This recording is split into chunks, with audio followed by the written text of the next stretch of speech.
Hello, ladies. Thank you so much for joining me today. It is so great to see both your beautiful faces. And so I have the pleasure of introducing Melissa Walker. And Melissa is a full-time superhero because she is a frontline worker and has been for 20 years. And in her spare time has created this wonderful organic natural product called Melly's Moisture Melts. And with her is her gorgeous daughter, who just happens to be my fantastic assistant. So thank you both for joining me today. Before we jump in, I just want to take a quick minute and say, Melissa, I really appreciate all you've been doing. Thank you from all of us for your frontline efforts and for keeping us safe in these really stressful, hectic times. I can't imagine what it's like being on the front line, but I appreciate you and all you do. So thank you. Thank you so much, Tara, for having us, or having me and my daughter, Elisa. Yes, It's Elisa definitely a Walker pleasure. has been working with me now on and off for like 4 years. First, she started as my my assistant at Information Builders. And then I had the pleasure of teaching her as an associate professor at Conestoga. And then I was super happy when I reached out to her to ask her to be my assistant. And she said, yes, yay. Hey again, Tara. It's always good working with you. And I'm so happy that we're doing this interview. Honestly, it's best for my mom and for you and women empowerment in general. Can't wait to dig into it. That's right. So let's talk about some girl power. So Melissa, frontline worker, 2 beautiful children, divorced, happily remarried, Jamaican man to make this beautiful specimen. Filipino, Jamaican, gorgeous child of the world with another gorgeous child of the world who's not on screen today. Tell me, like, how do you keep up with all of that and still make a completely vegan, safe skincare line? Tell us about that. Oh, wow. Oh, that's a lot. That's But you. It's hard to hear yeah, how great you are, isn't it? yes.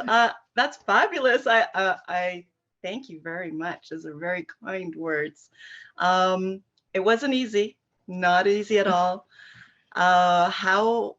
How I keep it up, I have people like my daughter who supports me. My husband, yes, you heard right, divorced, married, and this marriage it's meant to happen.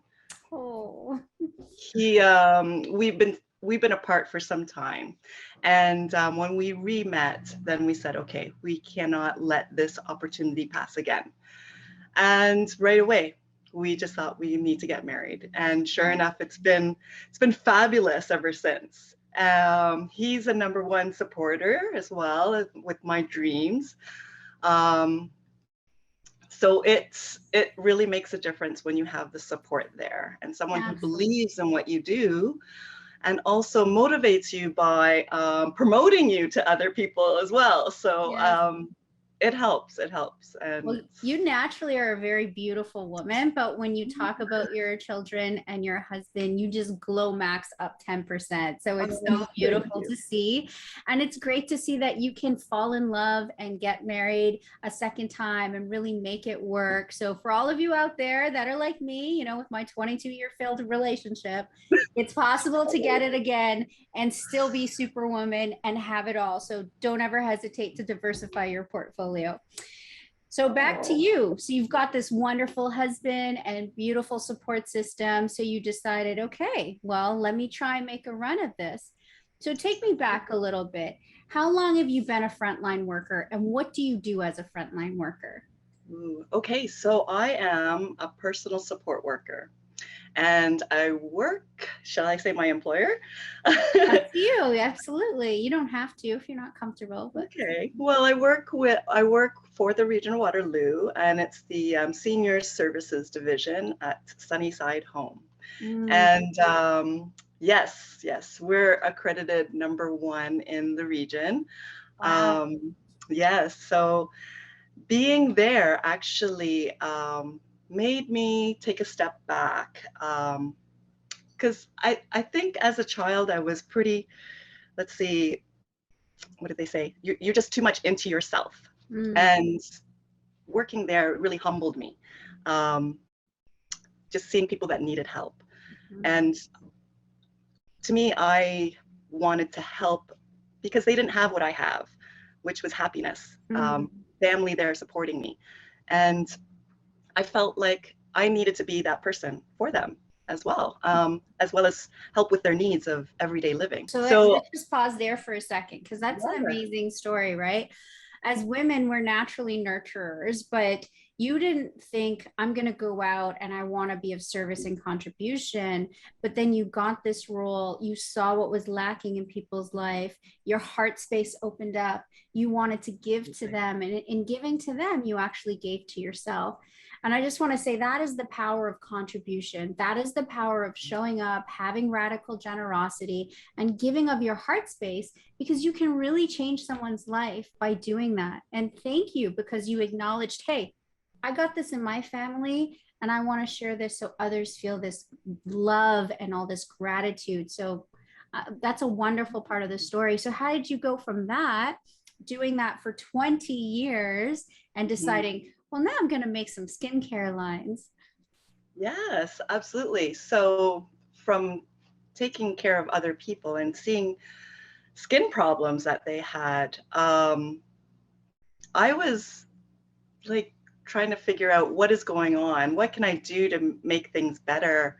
I have a lot of hobbies. I'll try one thing, it may not stick. I'll try something else, it may not stick. But the skincare line, how that came about, I I personally use coconut oil, cocoa butter, shea butter. Those are things that I enjoy using. And my Jamaican side of the family, they love the same ingredients too. So upon research, I was finding out different types of skin that were out there, and I found that the need that was there in the nursing home, the people that I was looking after, they had a lot of dry skin. Mhm. And I said, I need to moisturize your skin with some of the stuff that I use. Yes. And you're so right. Like, you cannot, you will never find me anywhere in the world without some coconut oil beside me. And I can cook with it and I can put it on my skin and I'm all Right. happy. So Yeah. if you don't know the secret, it's not $300 cream, it's coconut oil and cocoa butter. Off Absolutely. the pantry. Simplicity Yeah. down to the root and the organicness. Hence, Yes. organic Melly Moisture Melts. So within that 20 years, you're hearing about more organic, more natural products coming out. And I was like, wow, this is astounding because now maybe I can tap into this. Mhm. So then every Christmas, I always make something handmade for my family, for my friends. So Oh. I was thinking, yeah. And I was thinking one year, and I think it was 2017, I said, I need to come up with something different. And I finally got like one of them really fancy cell phones with a big computer screen. Before I was using just a flip phone, right? Yeah. So We all now remember getting those. exactly. Now I'm dating myself. But yes, going now with these little handheld devices and seeing the stuff that's on the internet and social media, I was like, what can I make? I just started researching, and sure enough, I found something quite unique that I've never heard of, and that was a lotion bar. Mm. And the lotion bar recipes that I had seen had pretty much anything that was off the pantry that we have. Mm. So And I think that's what started the domino effect. that's pretty much what started it. I just found some really nice molds to melt all my oils and butters into, poured it into there. They hardened, solidified. And I'm like, my background, my mother, because they're from the Philippines, my parents are from the Philippines, they did a lot of recycling before recycling was a thing. Right. Yeah. So I would basically take other things like cupcakes, liners, started with that. Yes. Then I got a little bit fancier and started buying some silicone molds because they were now available, Yes. and started pouring my oils and butters into that and letting them solidify. So I came up with some really nice, pretty designs Yes. that you can give as gifts. So that Christmas, I started with my family. And we Yes. have such a large family. So giving them these treats, I'm going to call them, they enjoyed it because they also too used cocoa butter, shea butter, and combining it all together into a hard lotion bar. So the main ingredient to help harden it was beeswax, which was Mm. another uh, organic, natural ingredient. So we went with that and just sort of help others use it. How Mhm. I started helping others? Well, I introduced it to coworkers because we're constantly washing our hands, Mhm. constantly, at least 200 times a day. Yeah, the Yes. chemicals too, hand Yes. sanitizer. And Yes. the type of soaps that we were using there are very harsh. Mhm. On top of that, we were already using hand sanitizers before COVID. So Right. hospital grade sanitizers are already 70% um, pure alcohol. Mhm. So that damages and dries out your skin over time. Mhm. So to prevent that, I mean, the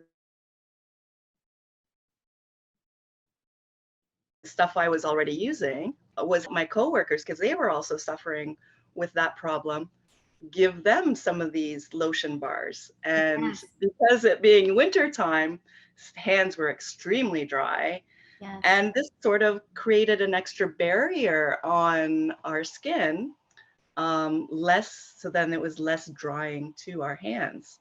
That's And beautiful. And I think yeah, that the best part is that it's all organic, that it's at a time when we're all hyper cleaning, sanitizing our hands, and to be able to replenish that natural balance, that pH back into our skin. And I would think that having it in a bar form would make it very easy to apply to your patients. Is that the case? Like, did it make it easier to apply for them? absolutely, absolutely. For anyone. For anyone? Portability was one. And Going on the packaging. airplane, because I'm Yes. always on a plane, right? So that would make it probably easier because now it's not liquid form. Right, Yeah. right. That's another thing my sister was mentioning to me because she did a lot of traveling, and she was like, "Yeah, they measure out your liquids and everything, and you can only bring in an ounce of this, an ounce of that." And I'm like, "Oh dear. Okay, well then here's a lotion bar that Yeah, would eliminate the need for, tanning or tanning cream or in a right. That's bottle." perfect. Yeah. And so Yeah. what do you currently offer over and above the lotion bars? So you have some lotion bars. Do you have other products as well in your portfolio? Absolutely. Oh, tell us Yes. more. Okay. So it did start with the lotion bar in winter time, and then when spring started hitting and summertime came, people were a little bit like, and my administrative staff were coming to me saying, I need something a little less greasy. Because it doesn't get absorbed as quickly when your skin is Right. perspiring and it's a hotter climate. Yes. Hotter climate, absolutely. So I thought to myself, okay, I've got to do myself some research, and started looking up on the internet. What can I do to um, make it lighter? And the only ingredient that could do that was water. Well, Mm, water and oil don't mix. So how was I going to make that mix? More right. research, more research. My husband is a chef. So he makes sauces. My daughter is also a chef, so she'll make types of dressings and sauces as well. Yes. So I had to tap into their intellect. What do you use to emulsify? Because that's the term, is to Mm, emulsify water and oil. And so then I started searching what in a pantry could emulsify. There were things like soya lecithin, which was a natural product used in salad. right. And I thought, okay, well, let's try it. And I did. I did a few trials. However, it was way too natural. So you kind of need a preservative along with it. So I Right. had to do a little bit more extensive research as to what type of preservative do I want in my products and what's the shelf life going to be. Mhm. So I know that big companies will use different type of preservatives. They may, and a lot of it is synthetic, Yes. and and a lot of them are toxic too. And they're So bad for you. And they say, well, it's just in small amounts. But I always say if it's poison in any amount. So I don't want it in my body. exactly. So I really had to search, let's see what's in this product. So I'll always go on, like when I'm shopping, I'll always look at product labels and see what sort of ingredients they have there. And Right. exactly what you said, even though they're in small doses, I'm thinking to myself, what's this going to do down the road? Mhm. My conscious is always trying to test me in many ways. So it's always in the back of my head saying, let's see, is this good for the environment? Is this good for you? Yeah. Well, and So that's great that you're operating from that level of consciousness, right? You're saying, how can I give back, but how can I do it in a way that is sustainable, that's not going to harm the planet, and is going to be good for the people who are using the product. And I just want to acknowledge you because you're doing all of this on your own with your family support. So you're researching, you're buying the molds, you're developing the product, you're selling the product, and you're doing all of that while being a frontline hero. So, kudos to you for taking that step. And I'm just utterly impressed. So when someone wants to buy your product, do you have a website yet, or how do they have to go through word of mouth? How are you getting your product distributed so far? so far it is word of mouth. I do have an Instagram account. So when people do ask me, what do I have? I say, I post a lot of pictures out there. So that'll give you an idea of what I do. Yes. I think I failed to put down that I formulate. So not everything I make, I put on my or on my Instagram account. Right. I don't have a website, but that's in development. So We know so people that's who can help you. Don't worry. yes. Okay, great, great. But I want to just acknowledge something else because so many women wait for the how. They wait for how am I going to market? How am I going to sell it? How am I going to do this? And you just jumped right into the what and the why. The what is, it sounds like you're an incredibly creative person. So how do I bring my creativity, my compassion, and my caring to the forefront while making a difference for my patients, right? And so with that thought, you went about creating this product and it's happened, it's materialized. But I can't tell you how many people wait and they think I need the perfect sales plan, the perfect marketing plan, and they have no money to invest in those things. So that prevents them from going out and stepping into expansion. So kudos to you for doing that. Like, I'm really impressed. But I know you came from the Philippines. I know you've worked your butt off. I know that, this is your second marriage.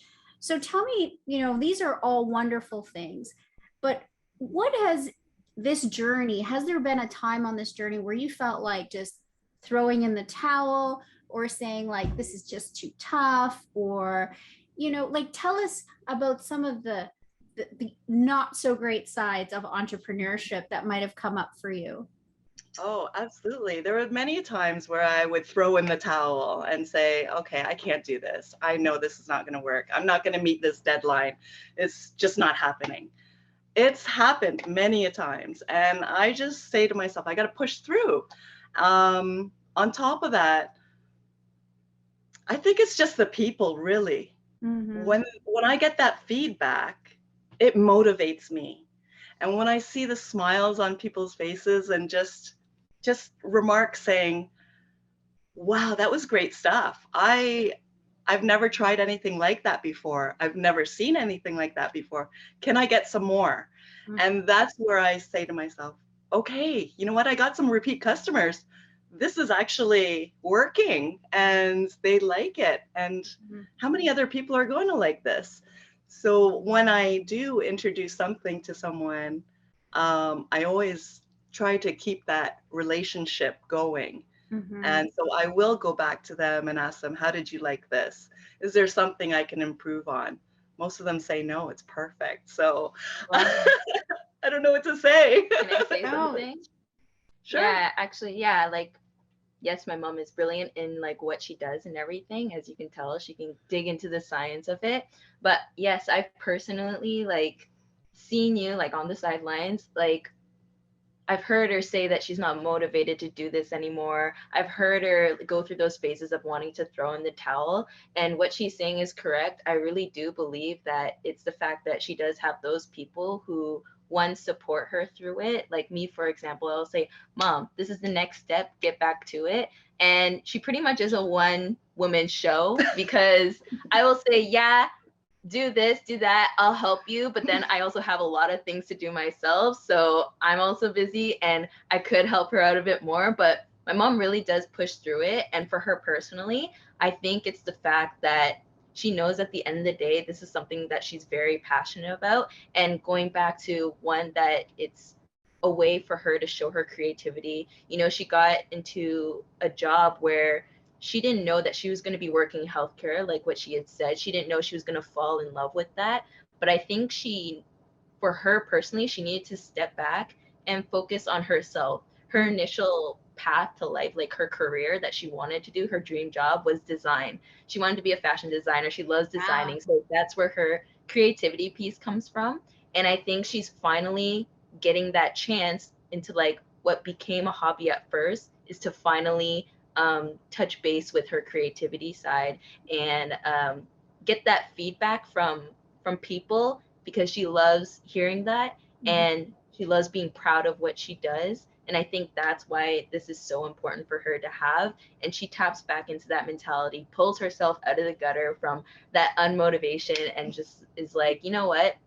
I'm proud of what I do when I do this. And I love how happy it makes people. And because she's been doing that basically her whole life, raising a family from the time when she was even single too, like, I think this is good for her. So let's break that down a little bit. So what I heard from you is that when things get tough, that Melissa pulls on her support system, mom pulls on her support system. So for all of you out there, what that means is your tribe, your crew is important in your journey. Who you surround yourself with, the people who are truly going to have your back, to just say, get back in the game, because that's all you need. Because once you get back in the game, you even admit it. I'm not doing the things I said I'm going to do, but at least I helped her get back in the game. And that's what we need. We need to surround ourselves with powerful people who are going to encourage us. So thank you for that. The other thing I heard from you is that there is this creativity, this passion that's lurking. And I call that a diversification of your portfolio, right? There's no reason why you can't have a career and love helping people. I have a career in IT and then still follow your passion. So my passion is coaching, development, and training, and your passion is design. And by designing those labels and designing that product, you're tapping into that gift you have for the world. The other thing I want to know is, what does that do for you to see your mom execute at that level, to see your mom stand up and push past the obstacles, to see your mom be resilient, and to see her go after more? What does that do for you as her daughter? Well, growing up, I never actually developed a passion too. I was creative, but I think I lost touch with it because of kind of the field that I pursued. By my parents, I was always told to like focus on school, and they were definitely strict with that. They didn't even let me do sports. Can you believe that? They're like, stick to your academics, but you know what? It's all right. I did stick with my academics, and I kind of lost touch with my creativity. And I can even testify that I don't really have many hobbies today, but seeing her do this, it's motivating because I do get to help her. And I think I'm finally finding what I like to do best too, and it's helping others. Although I have a super busy life myself, I will always take on a task to help others. And I love that because I know that myself, I'm a strong woman, and I'm confident in what I can do and my abilities. Some others aren't. And if someone's out there and they don't feel like they're 100% confident with themselves, I'm there to advocate for you. Like, do not feel like you're lesser than or anything. You are great. And if you do need push in the right direction, I'll help you there too. Like, I got you. Absolutely. I think 'Cause being that support has just kind of grown onto me, and it's something that I can do.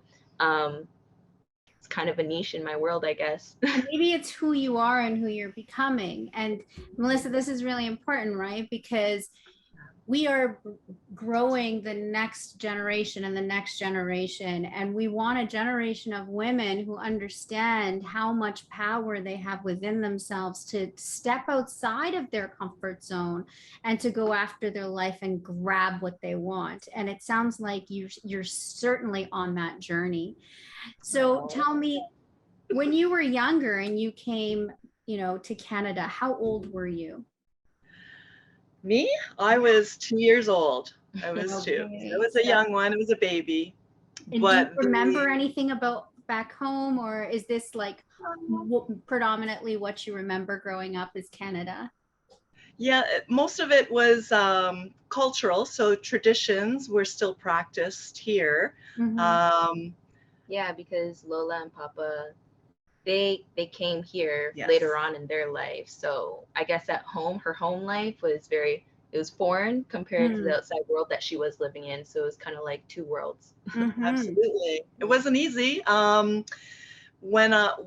Where we lived was Burlington, so Wow. predominantly European people. So there weren't too many Asians or Caribbean people there. We were minorities, visible minorities. Mhm. So yeah, trying to find yourself in that and fitting in. I think people pleasing was something that we did initially to Mhm. just fit in and be accepted. Mhm. So it came natural for me to be in this industry of helping people and hospitality as well. I Mhm. was also a bartender slash waitress in my younger years. So servicing people was Yeah. natural to me. And I'll tell you, servicing people is at the core of what I do. I want to be of service to the world. Excellent.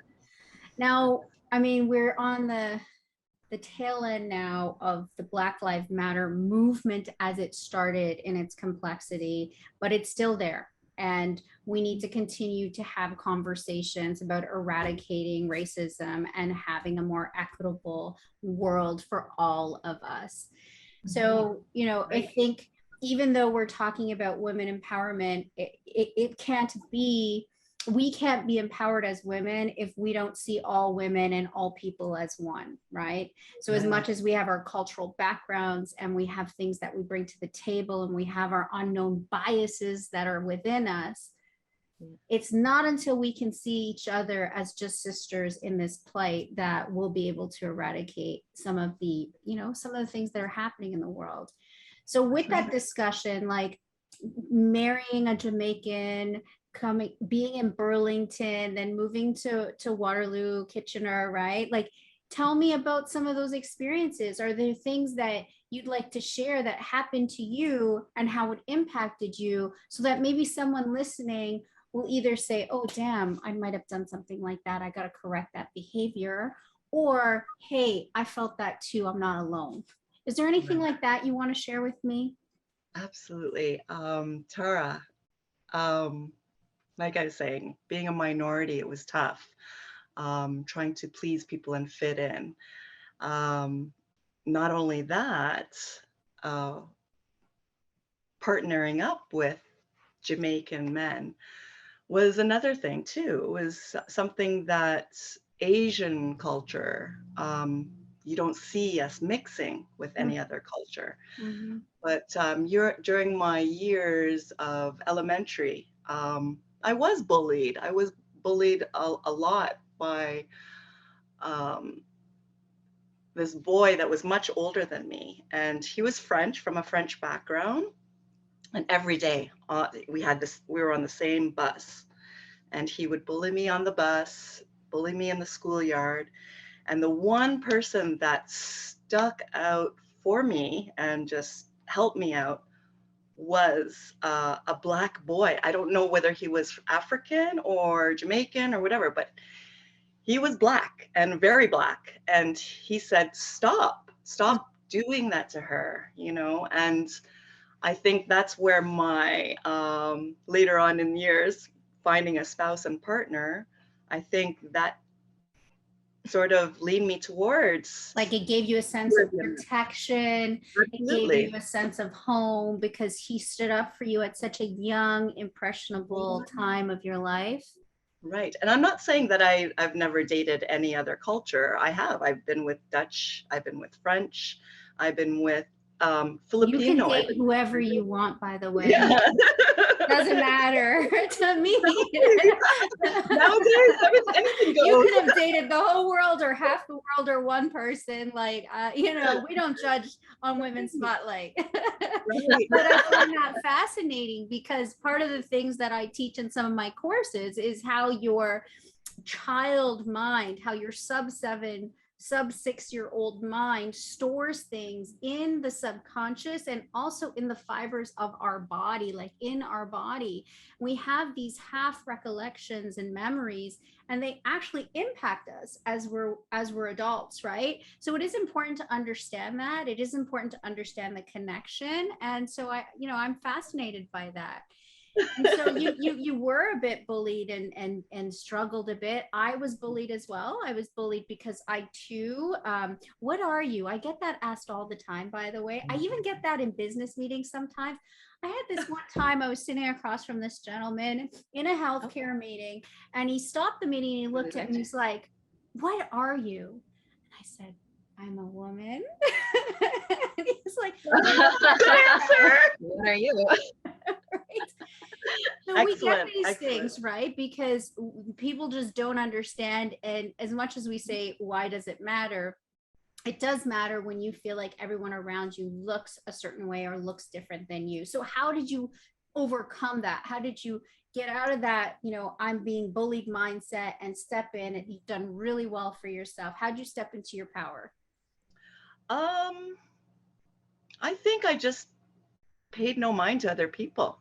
I realized that was a negative force, and it was making me feel bad about myself. And I just didn't want that to happen.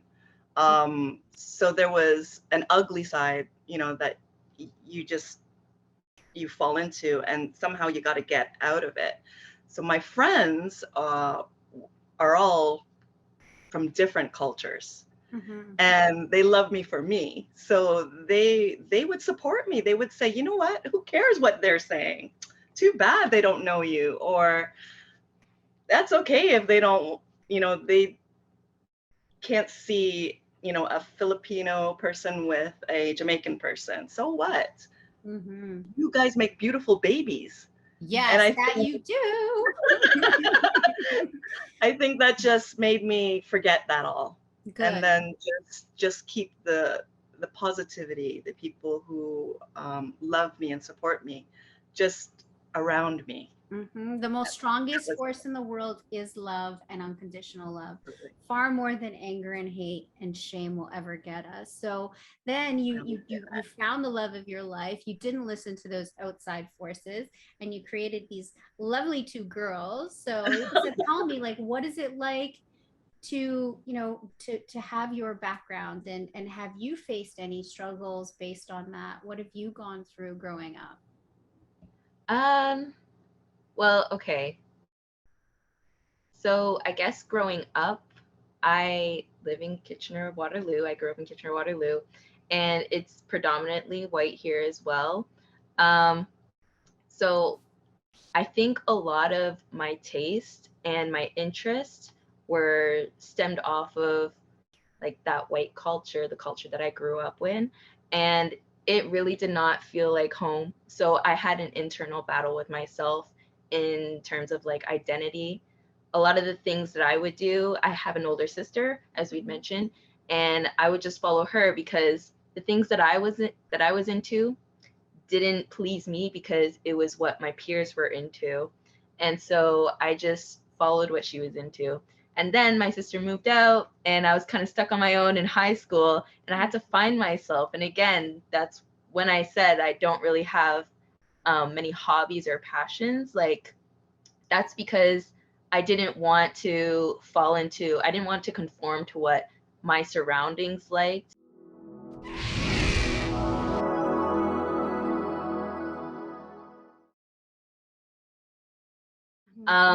So instead, I obviously had to look at my parents and be like, hey, this is what's home for me. And that's what I have to follow along. So I really do feel like my mom and my dad are like influential to me in that aspect. And comparing it to like these days, right now, we live in like a more progressive world, obviously, back comparing to when I was younger. So I think that me, like, it's so funny because if you go out into the dating world, a lot of people are like, wow, you're mixed, like you're so beautiful. And it's considered interesting when you come from a different background too. It's like a luxury almost, or it's exotic. I hear that a lot, right? That is so funny. I was just having a conversation with my friend about being called exotic by guys, and we had very different opinions on it.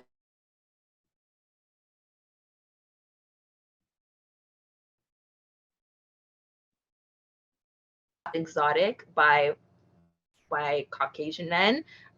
She doesn't like that. She eye rolls because it just makes her feel different and way more different considering they have the same complexion of skin and everything. It just still makes her feel different and it's in a very cringe-worthy way. Versus me, I probably would have thought the same because I've always wanted to, when I was younger, I wanted to stick in, like, I knew that I was different. I'm Black. So that makes me different. That sets me aside. But I didn't want to be different. I wanted to prove to others that I was the same, just like you, just accept me for who I am. But now I'm at the point where it's like, I am different and I will accept that fact. And so what? Yes, I am exotic to you because I am exotic. I do have these different features. I have different skin tone, but I'm killing it. So and that's a beautiful point right there, right? Because I also went through a very similar thing on my journey, and I think my son is too, right? Going through like this unique part of, at first you want to disguise and fit in and try and find similarities.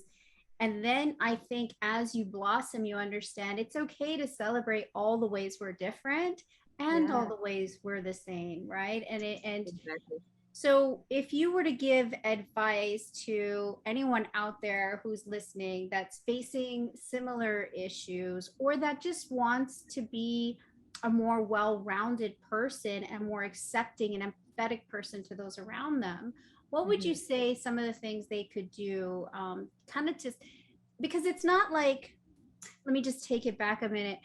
You know, the person who's predominantly in the area is not necessarily bad. So like if you live in an area that's predominantly Asian or predominantly Jamaican on Eglinton or predominantly, you know, Italian in Woodbridge or predominantly white in general, whatever that white means, right? Because unless we are First Nations, we're not really Canadian by blood, most of us, right? Or by ancestry. But like it's not a them versus us, right? So what ends up happening is sometimes it's just through ignorance, right? So if you could say something that would help you think people just understand if they want to get more information, if they want to be more equipped to handle that, any ideas or advice for those people out there? I would say, because I'm comparing it to when I was younger, that's the mentality that I was on. I would say beat the facade because not everyone is going to, I mean, everyone does prejudge, but not everyone's going to look so deep into it than what you may be self-cautious of because that's what you are thinking.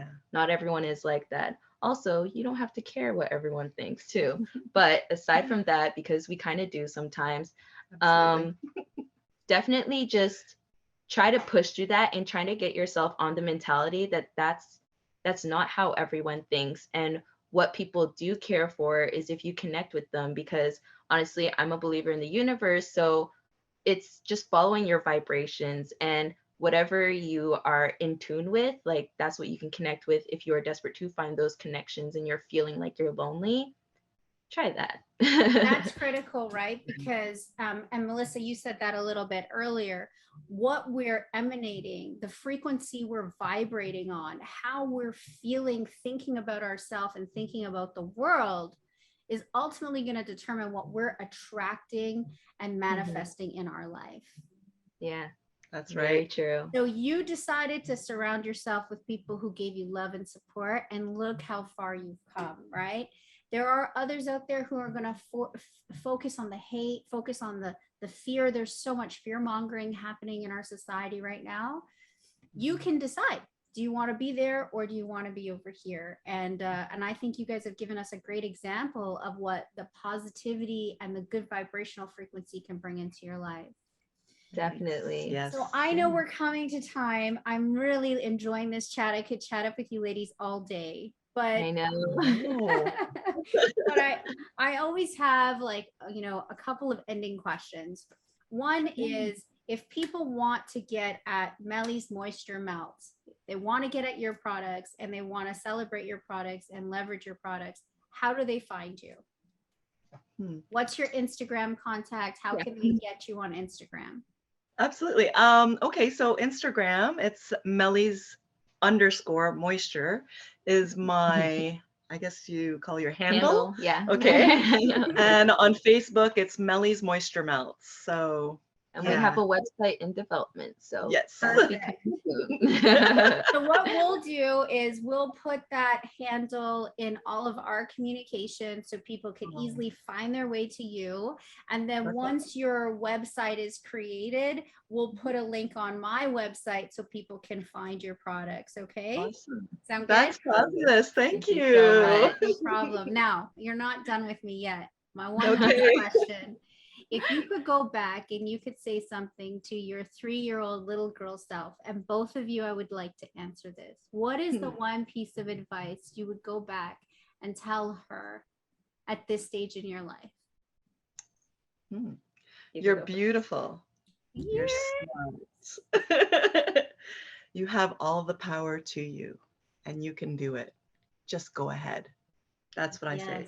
Beautiful, smart, and all the power within. Just go do it. Yeah.